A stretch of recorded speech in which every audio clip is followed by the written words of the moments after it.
Петь,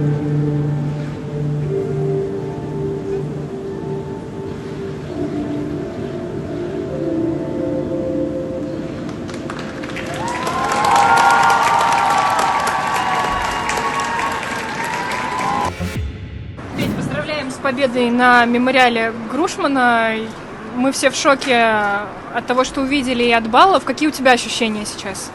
Ощущения, я доволен своим прокатом, баллами. Вот, и это была хорошая репетиция перед Олимпиадой.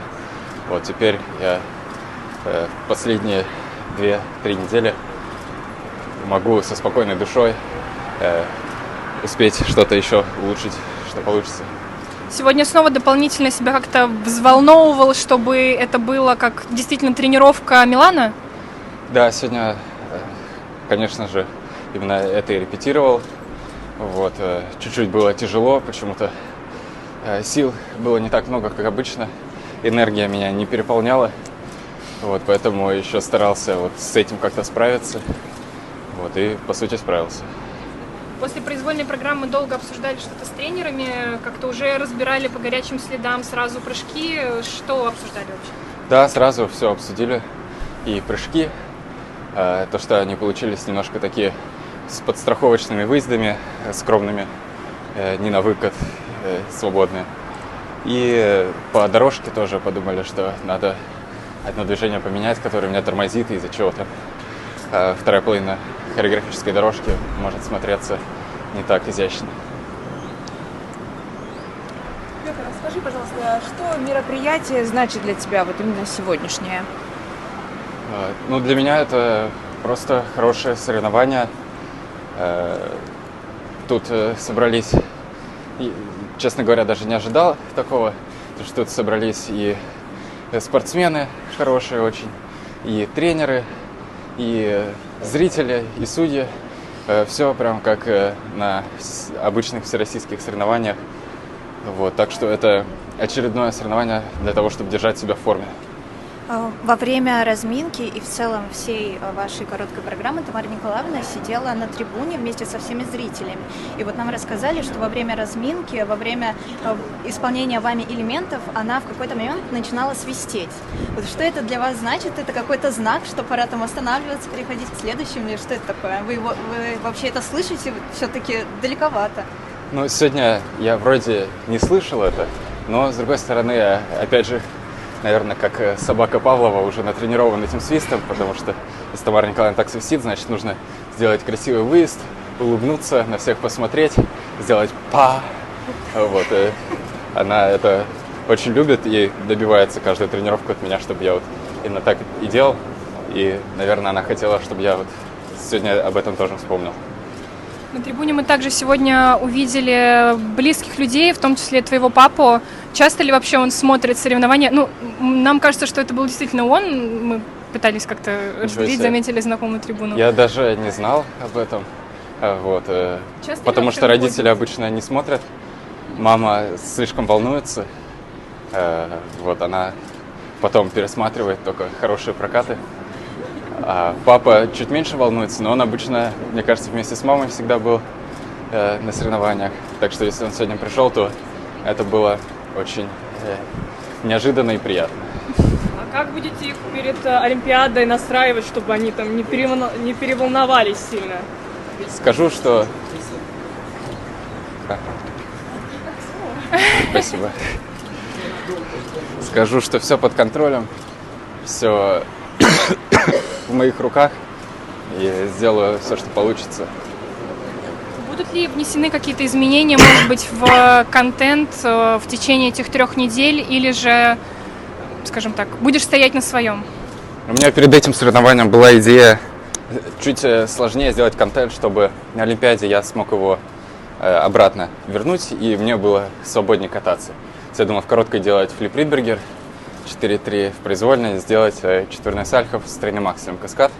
Вот. Но решил, что не стоит сейчас идти на такой риск, и чистый прокат с теми же элементами даст мне больше уверенности, чем такой 50 на 50 с более сложными элементами.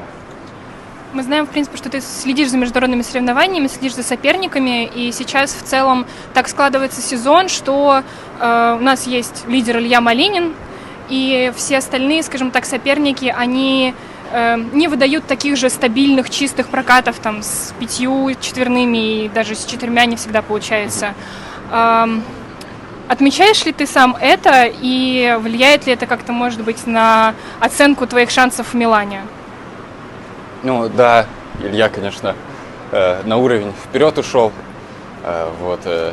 быстрее всех перешел на вот это стабильное исполнение всех четверных. Мне кажется, в будущем ребята подтянутся и смогут ему конкуренцию создавать. Но сейчас он, конечно, выглядит недосягаемым. Но для меня это никак, пожалуй, не влияет на мою подготовку, потому что все равно я уже нашел свой оптимальный контент, достаточно сложный, достаточно уверенный при этом. Ну и в фигурном катании, как и в любом спорте, бывает всякое, поэтому нужно быть готовым просто как можно чище все катать, как можно больше баллов набирать, и такая стратегия, она всегда будет выигрышей. Совсем скоро выезжать в Милан. Готовы ли все уже документы, виза, паспорта, загран? Но меня все убеждают, что мне виза не нужна, что меня так как-то пропустят, ведь я олимпиец. Я уже у всех переспросил на всякий случай, все мне говорят, что нет, не нужна. Надеюсь, что это правда. А у тренерского штаба? Вероника Анатольевна последние несколько дней как раз активно занималась визой, ездила в визовый центр. Так что у Вероники Анатольевны будет виза. Спасибо большое. Петр, можно еще для России 24 два вопроса. Первый, необычно, что вы после проката сразу сняли коньки и переоделись в кроссовки, потому что понимали, что здесь долго стоять придется, или почему это происходит? Да, понимал, что будет много вопросов, поэтому нужно чувствовать себя комфортно. Сейчас в новых коньках после Нового года катаюсь, и ноги немного затекают пока. Да, то есть еще вы в них и будете выступать. То есть это обычно же стараются все-таки в той спортивной обуви, к которой привыкли уже. Да, постараюсь к ней привыкнуть. Ботинки, они разнашиваются, становятся более мягкие. Когда был у Рафаэля Владимировича, он мне показал, сколько ботинок было у Нейтана Чена. Там вся раздевалка завалена, пар 30. Какие-то новые, какие-то нет. Он сказал, что он после каждого старта менял ботинки, потому что ему нужна была максимальная жесткость. У меня тоже. За 2 недели до старта Олимпийских игр наверняка подрастает уже мандраж, пульс, может быть, утром уже сильно скачет, спите ли спокойно. Насколько предвкушаете этот момент? В голове наверняка проигрываете, но ночью, может быть, плохо спите теперь. Да, я на самом деле давно уже предвкушаю этот момент, но сейчас, еще он острее чувствуется, все ярче начинает быть это представление в моей голове, как это будет происходить. Перед сном, когда пытаюсь отрепетировать свою программу олимпийскую, то и правда пульс ощущается, и потом сложно бывает заснуть. Друзья, если у вас вдруг возникли проблемы с просмотром видео на YouTube, то не забывайте подписываться на нашу группу «Фигурка» ВКонтакте, где мы также выкладываем все наши ролики. Также подписывайтесь на телеграм-канал «Фигурка», где мы выкладываем все новости из мира фигурного катания. Ссылки на наши соцсети вы можете найти в описании к этому видео.